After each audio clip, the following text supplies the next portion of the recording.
morning, Excellency Alminaza. First of all, I would like to thank you for giving me the time to spend with you. And I would, despite of your busy schedule, I would just like to ask you some personal questions and hope that you will share your journey to ordination as a bishop. Okay? Bishop, where are you currently residing here in Negros Occidental? I'm now the third bishop of the Diocese of San Carlos, and my residence is in San Carlos City. There's a place called the Bishop's Home in San Julio Subdivision, San Carlos City. Right, thank you. And the next one is, who is the name of your parents, and do you have any siblings with you, or?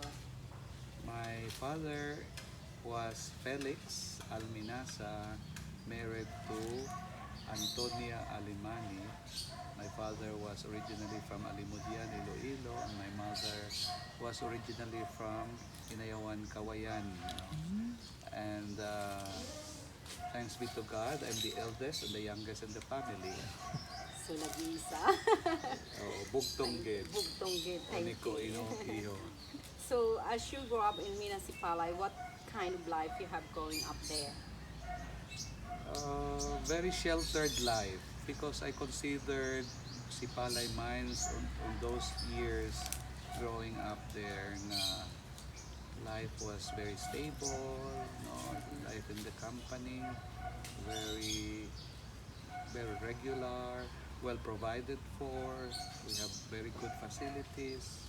We have a school, we have the hospital. So I was not so much aware of the social problems outside of Mina at the time. It's only when I studied in college, when I went to the city, that I become more aware of the social injustices around us. But while inside the Mina growing up, I was so contented with my childhood. It was a very beautiful childhood, no, in Mina. Simple Of life. course, not as in Mina wala problem, but you know, I mean, given the average family life, ka-secured ang life, I would even use the word ka-sheltered, no? And I did not go through the many difficulties that other children growing up in an hacienda, for example, experience.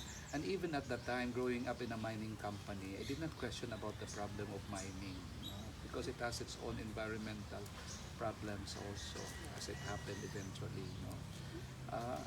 Because contented ko kay napakaon kita sang mina, Yeah. sa You're the only pinapa-eskwela child. sang mina.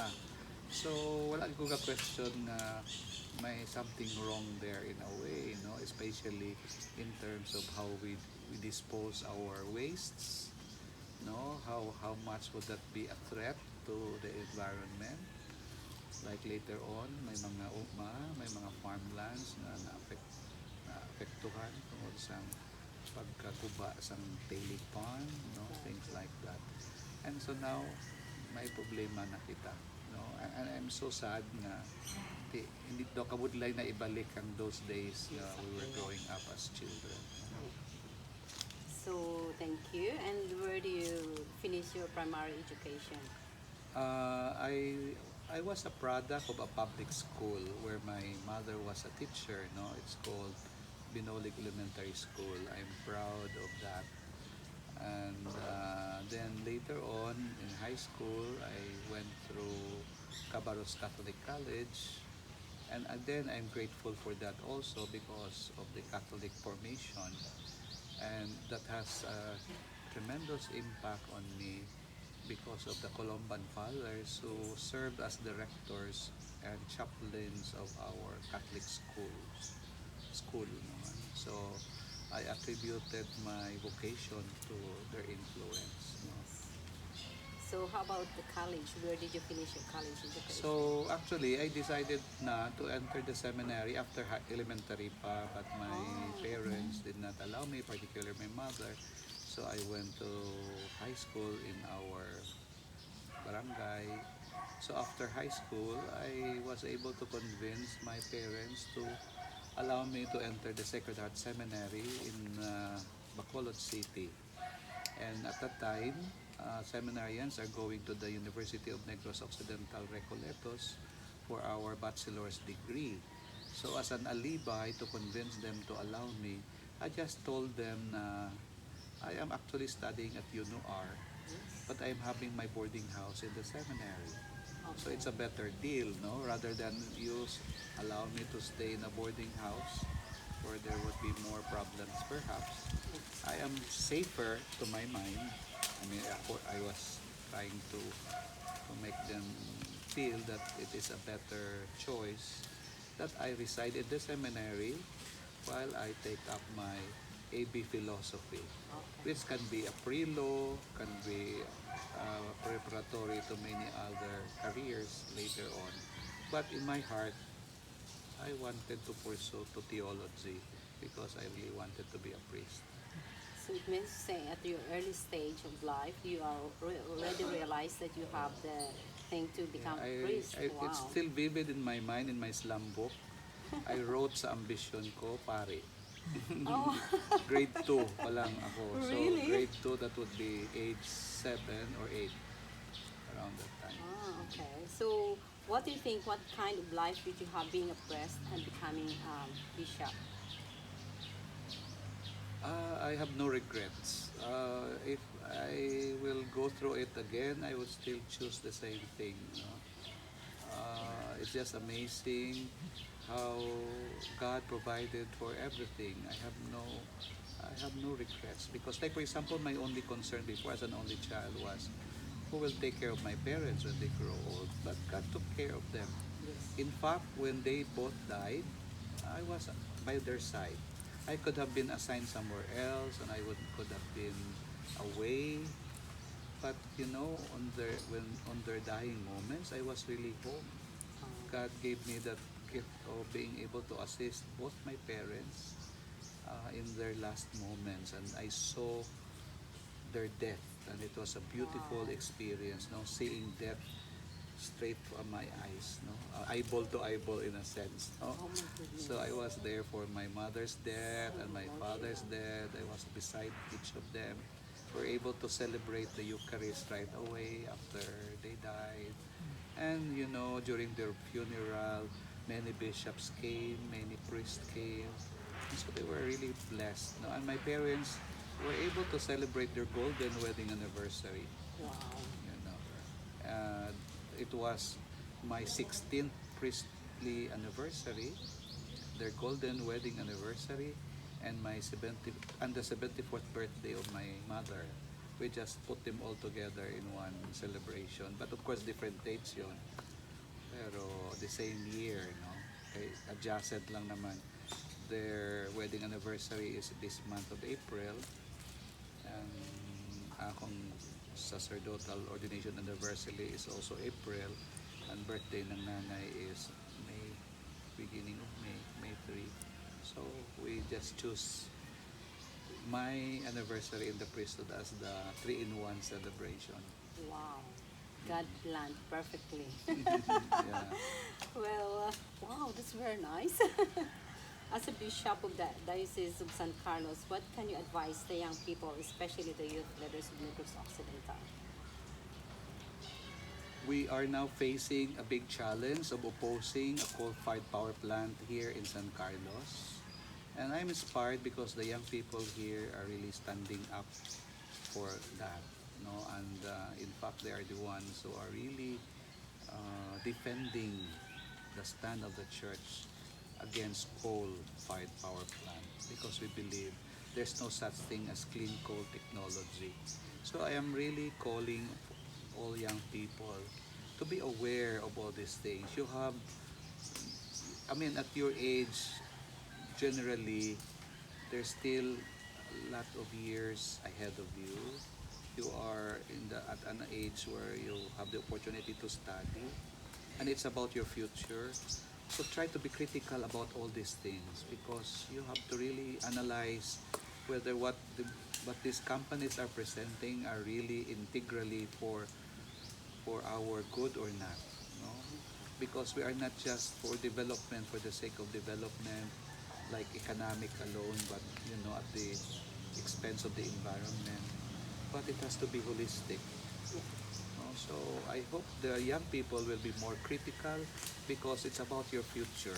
Exactly. Yeah. Yeah, They will. I mean, it will be a big regret later on if we are neglectful and if we are not careful now, if we are not prudent about our decisions now, it will have tremendous repercussions, consequences later on in the next generation to come. And social justice demands that we really think also of the next generation. We owe it to them, those who are coming after us, to also offer them an environment that we enjoyed once when we were young. It would be unfair on their part. Yeah. When their time comes, the air is not fresh anymore, not clean anymore, and the climate is very bad anymore already. No, so It's good, thank you. And the last, as you are aware, we founded Smafi, which is Sipalay Mines Alumni Foundation International. That's a non-profit association which was started with a combined vision of former residents of Sipalay Mines to improve the lives of current residents of Sipalay Mines, Negros Occidental.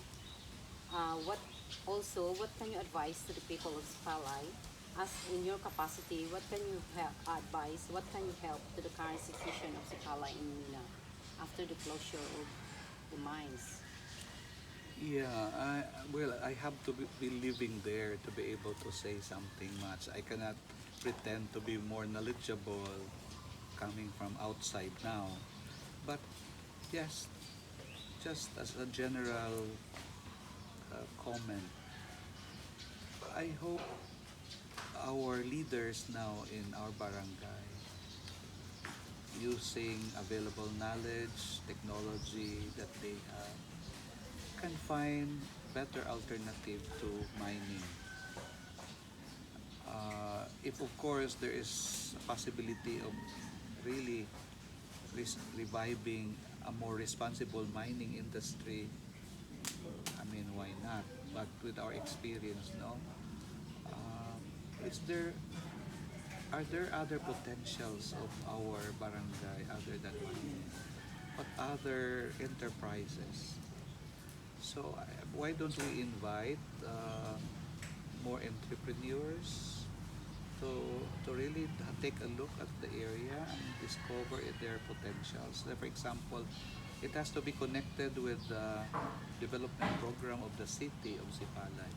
So if Sipalay City is packaging itself as an ecotourism destination, Yeah. because of our natural resources, the beauty of our beaches and mountains, Um, I do not know if something can be done also about Sipalay mines because it can be a very good alternative for people in their retirement or having their vacation resorts Yeah. where people can go for well-being, to feel good. I don't know, to develop the area. I don't know, ecotourism might be one field. I don't know. I'm not really in this field, no, pero I think it's good to do some kind of strategic planning and really try to discover what other potentials other than the mining. We were so dependent on the mining at that Yes, time, exactly. Yeah. and we never considered that perhaps there could be other alternatives. Yeah. So, but this has to, we can invite stakeholders and brainstorm and maybe see what can be done about Sipalay because there is the college there, there's a very beautiful Catholic church, and there are already structures there, where we have many educated people there. I think there are many who will be willing to invest there to just pay forward. But the city of Sipalay, together with our barangay officials, really have to work together to provide a good business plan, because that would really be lucrative, that will generate revenues for the city and the barangay, but at the same time would really respond to the needs of the people there. So assuming that many children, our generation, have already been have gone abroad in many places, Yes.